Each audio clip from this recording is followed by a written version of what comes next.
Assalamualaikum warahmatullahi wabarakatuh. Waalaikumsalam warahmatullahi wabarakatuh. Ustaz, dalam mazhab Imam Asy-Syafi'i apabila lupa melaksanakan doa kunut subuh, apakah benar diwajibkan untuk sujud sahwi? Syukran, jazakallah khair. Tayyib, pertanyaan pertama, kenapa Anda lupa? Itu dulu. Sebab memang kalau sudah lupa itu suka nggak ingat, itu normal. Tapi pertanyaannya, kenapa Anda lupa? Kenapa Anda lupa? Karena ada teman Anda tidak lupa, Anda lupa. Jadi persoalan, lupa faktornya bisa banyak. Lupa ketika saat sholat banyak pikiran dan belum diselesaikan. Lupa berlindung kepada Allah sebelum sholat. Karena Nabi pernah mengajarkan pada kita, sahabat mempraktikkan, ulama menyampaikan, jika Anda punya persoalan sebelum sholat, berlindung kepada Allah. Ista'iz billahi minasyaitonir rajim. Minta perlindungan, mohon kepada Allah. Yang kedua, pahami bacaan-bacaan sholat. Dengan pemahaman itu, Anda bisa mengingat dan bisa mengetahui apa yang sedang Anda lakukan dalam sholat Anda. Takbir, pahami isinya. Lisan mengucapkan, kemudian fikiran, kemudian memahami itu semua. Dalam kondisi demikian, lupa, kemungkinan Anda sholat sendirian. Karena dalam sholat berjamaah, itu bisa saling mengingatkan. Imam yang lupa, diingatkan oleh makmum. Makmum yang lupa, teringat dengan yang lainnya. Di mustahil ada orang sholat berjamaah, lupa semuanya. Mustahil. Mustahil, pasti akan saling mengingatkan. Jelas ya? Dalam kondisi ini saya sarankan perbanyak salat berjamaah dan seterusnya. Kalau kemudian kondisi lupa, imam lupa dalam keadaan dia sudah sujud, kemudian dia tidak kunut dalam mazhab Imam Asy-Syafi'i, maka bukan diwajibkan, disunnahkan dia. Disunnahkan kemudian untuk melakukan sujud. Ya, sujudnya apa? Sujud sahwi, sujud dalam keadaan lupa mengerjakan salah satu bagian dari salatnya. Itu sunnah menggunakan atau menunaikan sujud sahwinya. Ada sebagian berpendapat untuk menguatkannya. Ada yang mengatakan wajib diganti. Ya, wajib diganti itu pada rukun. Kalau kunut itu bukan rukun, kunut itu bacaan tambahan, sunnah. Maka hukumnya sunnah diganti. Jadi ketika Anda misalnya lupa, hukumnya sunnah, kemudian ganti dengan sujud sahwi di akhir rakaat. Di begitu selesai, kemudian sebelum salam Anda sujud sahwi. Itu dalam mazhab Imam Asy-Syafi'i. Tapi kalau Anda misalnya sedang berjamaah dengan yang lain, misal suasana terbuka, bukan dalam kondisi di lingkungan mazhab Imam Asy-Syafi'i.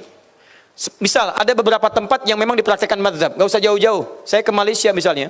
Saat saya ke Malaysia, di Malaysia berlaku mazhab Syafi'i. Teman-teman lihat baik-baik ya. Perhatikan baik-baik.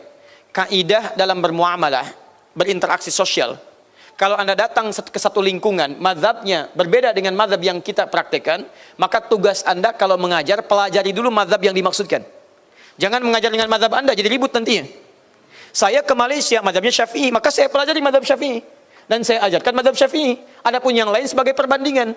Misal saya katakan, Bapak, Ibu sekalian, Makcik, Pakcik, saat kita salat subuh ada kunut di situ. Pendapat Imam Syafi'i kunutnya begini, bacaannya begini. Tapi kalau Pakcik, Makcik main ke Indonesia, misalnya berkunjung, Anda dapati satu daerah tidak menggunakan kunut, itu tandanya bukan dia tidak salatnya sempurna, tapi ada nanti pendapat lain. Bisa pendapat di mazhab Maliki yang kunutnya sebelum ruku. Ada yang pendapat mazhab Hanafi yang dia tidak kunut, dalilnya ini.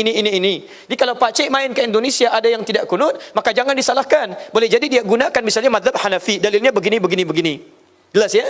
Jadi kita membuka wacana pada orang lain supaya dia paham wawasan, tapi jangan Anda paksa di mazhab tertentu untuk mengikuti mazhab Anda. Oh, kenapa kalian kunut? Kunut itu bid'ah. Oh, Masya Allah. Diusirlah Anda dari Malaysia pada saat itu. Itu masalahnya. Jelas ya? Jadi kita pelajari mazhab di tempat tapi menjelaskan wawasan supaya terbuka di situ. Paham ya? Jadi solusinya adalah ketika Anda sholat di tempat yang variatif, misal Anda kunut, tapi Anda sedang berada di tempat yang tidak kunut, misalnya imamnya tidak kunut, maka Anda ikutlah kemudian keadaan imam. Jangan sujud sahwi sendirian. Itu yang salah. Misal Anda salat subuh, imam tidak kunut. Begitu imam tidak kunut, selesai imam salam, Assalamualaikum warahmatullahi, Assalamualaikum warahmatullahi. Anda sujud sahwi di situ, Anda terlampau soleh di situ. Tidak tepat dan salah itu karena salat mengikuti imam. Innama ju'ilal imamu liyutamma bihi. Imam dijadikan untuk diikuti. Sama dengan Anda, begitu Anda tidak kunut, Anda kemudian bermakmum di belakang orang yang kunut, imamnya kunut. Kata Syekh Al-Utsaimin, Ibnu Shalih Al-Utsaimin beliau mengatakan, Anda kunut, ikuti. Aminkan. Masya Allah, Syekh Al-Utsaimin itu beliau tidak kunut, memilih yang kunut nazilah, mazhabnya Hambali. Tapi beliau berfatwa, jika Anda salat di belakang imam yang kunut, maka Anda pun aminkan kunutnya. Dan itu indah teman-teman sekalian, gak ada masalah. Dan saya tuh suka heran ya, kenapa saya saat tugas di Mekah suka unik sendiri saya melihat. Kadang pengen senyum, kadang-kadang pengen ditahan. Kalau di Mekah sholat di belakang imam, gak ada yang berantem tuh, dan gak ada yang protes. Kita teman-teman, umumnya orang Indonesia ada yang kunut saat subuh, banyak yang kunut. Tapi ketika dia berhaji, sholat di belakang imam di Masjidil Haram, subuh kan gak kunut dan gak protes. Nggak pernah saya dengar selama tugas di sana. Ya begitu imamnya selesai salat subuh, salah imam tuh, nggak kunut. Misalnya nggak ada. Biasa aja dia salat. Bismillah sana disirkan ikut disirkan, nggak ada yang protes. Yang ada tenang, nyaman, salat pulang. Kenapa ketika pulang pada ramai lagi? Jelas ya? Tapi kalau yang unik ada kejadian ya, itu yang belum paham. Begitu imamnya disirkan, langsung baca hamdalah, alhamdulillahi rabbil alamin. Imam Muhammadiyah tuh, Masya Muhammadiyah. Muhammadiyah cabang Masjidil Haram. Nah, ini itu sudah pernah saya jelaskan ya. Jadi jelas ya, jelas jawabannya. Kalau anda memang mengikuti mazhab Syafi'i, maksudnya jadi jalur Imam Syafi'i, bukan kelompok tapi jalur Imam Syafi'i, anda kunut salat sendirian, anda lupa, maka anda tutup dengan sujud sahwi. Baik ya, jika ada imam salat subuh, tiba-tiba dia tidak kunut, kemudian setelah tahiyat, sebelum salam dia sujud sahwi, itu tandanya imam tersebut sedang mempraktikkan mazhab Syafi'i. Maka ketika dia sujud sahwi, anda ikut sujud sahwi.